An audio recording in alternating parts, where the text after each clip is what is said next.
Yo me hice católico en contra de mi voluntad. Yo estaba seguro de que nadie en la tierra tenía el poder para perdonar mis pecados. Siendo ministro evangélico me encontré predicando sobre la Virgen María. Aquel mundo de sectas y denominaciones protestantes no podían ser la iglesia de Jesucristo. No lo podía creer. La iglesia católica es la iglesia de Jesucristo, pero no podía ser la iglesia católica. Los católicos me caían mal. Entonces fui a una exposición solemne del Santísimo y quedé fascinado. ¿Por qué me hice católico? Porque no tuve otra opción. Pues amaba demasiado a mi Señor para conformarme con menos. Sufrí mucho, pero valió la pena, porque al fin estoy en casa. ¿Qué tal? Mi nombre es Fernando Casanova.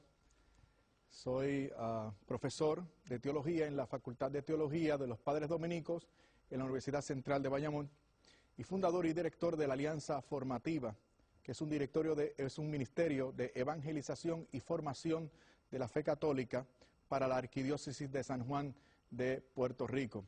Y estoy aquí una vez más con mi Biblia en la mano y mi corazón abierto para llegar a mis amigos católicos y a mis amigos evangélicos.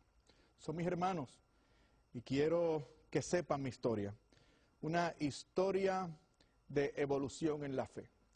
Una historia de conversión, sí, de conversión, porque estaba alejado de la iglesia que Jesucristo dio a los hombres y a las mujeres como medio histórico de salvación.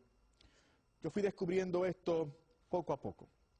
Y a esto hemos dedicado esta serie, Estoy en casa, porque me siento en casa. Por fin he llegado. El camino del protestantismo me condujo por la Biblia y por el sentido común, aquí donde estamos ahora, en la Iglesia Católica. Aquí en la Iglesia he descubierto que realizo a cabalidad mi fe evangélica, haciéndole caso a todo el Evangelio. No un texto por aquí, ni una frase por allá, y un pasaje por el otro lado, tomando en cuenta toda la revelación, sin seleccionar nada, tomando todo el beneficio del contenido de la fe que el Señor entregó a la iglesia que fundó como depósito, para que esta iglesia pudiera instruirme, guiarme, pastorearme, para que como miembro de esta santa iglesia yo pueda responderle mejor a mi Señor. Ahora bien, hermano católico, déjame decirte algo también. Dice la Biblia que a quien mucho se le dio, mucho se le va a exigir. A nosotros los católicos se nos ha dado todo. Se nos ha dado ser parte del cuerpo de Cristo que subsiste de manera especialísima en esta Santa Iglesia Católica. Y por eso vamos a tener que responder. De manera que no basta con ser nominalmente católicos. No, no, señor. Vamos a tener que responder por qué tipo de católicos fuimos.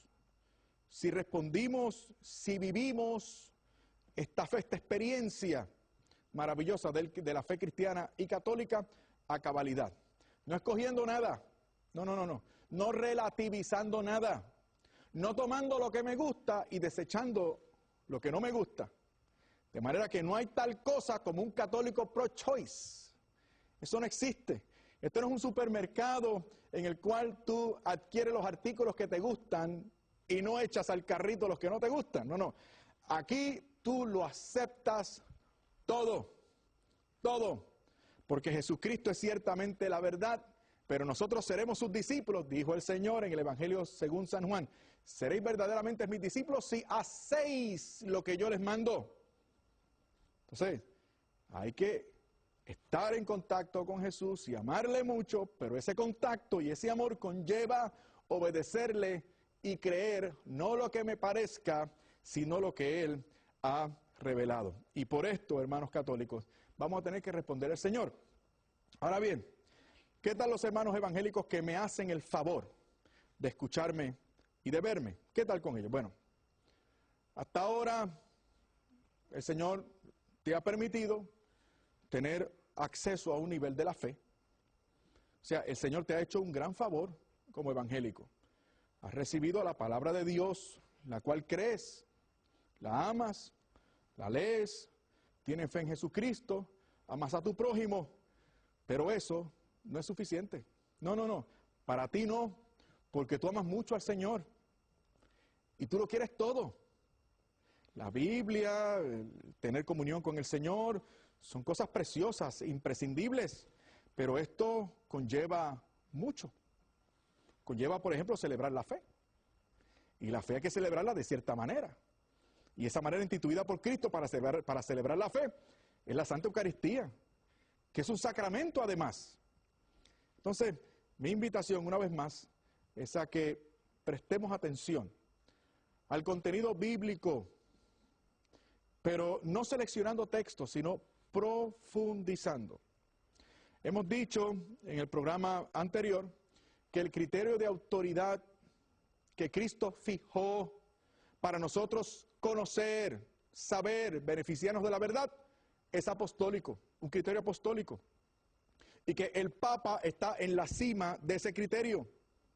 El Papa y los demás obispos en comunión con el Papa son referencia autoritaria para mí y también para ti. Así lo dispuso el Señor. Yo recuerdo cuando estaba en mi clase bíblica dominical, era un niño, y una de las primeras cosas que a mí me llamaron mucho la atención sobre el catolicismo, recuerden que yo nací y me crié en una iglesia de extracción pentecostal, conservadora, fundamentalista, gente muy buena, gente que amo y aprecio muchísimo, pero parte de la doctrina de esa facción del cristianismo consiste en ser anticatólico o anticatólica. Tenemos que admitirlo. Parte de la doctrina del ideario religioso en el cual yo me formé era también anticatólico. Por ejemplo, recuerdo yo aquella clase bíblica dominical, yo debía tener algunos 13 años tal vez.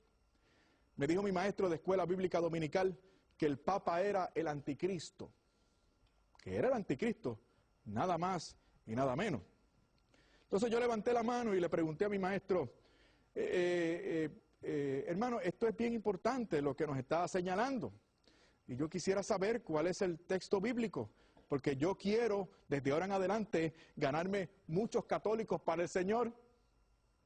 A los 13 años yo me había fijado esa meta, ganarme a muchos católicos para el Señor. No se me hizo tan difícil como me había imaginado, se me hizo bastante fácil. Y me di cuenta de que citando la Biblia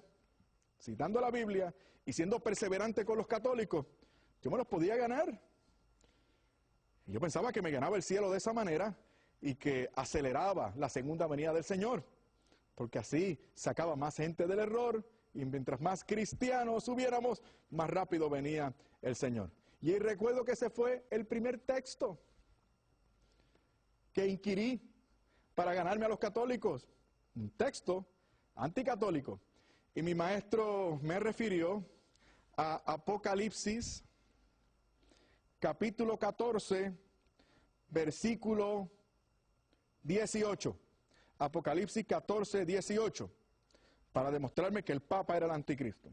Dice, aquí está la sabiduría, que el inteligente calcule la cifra de la bestia, pues es la cifra de un hombre. Su cifra es el 666. Ese fue el texto que me dieron. Y reaccioné. ¿Dónde dice Papa? Le pregunté a mi maestro. Y me dijo, no, es que, mira, lo que pasa es que es el Papa porque el Papa usa una corona. Claro, no es corona. Después resultó que era una mitra. En esa tiara, en esa corona, habían una frase inscrita en la parte de atrás, que no se veía, era algo secreto. Y aquella frase era el título oficial del Papa. Aquella frase era Vicarius Filii Dei. En español, el vicario de Cristo. Y mi maestro comenzó a poner esas letras en la pizarra. Vicarius Filii Dei. Y le empezó a dar valor numérico, dejándose llevar por su equivalente en letras romanas. Y sumó frente a nosotros. Y fue impresionante. Dio la suma de esos caracteres romanos que constituían el título del Papa, Vicarius Filii Dei, dio la cifra de 666.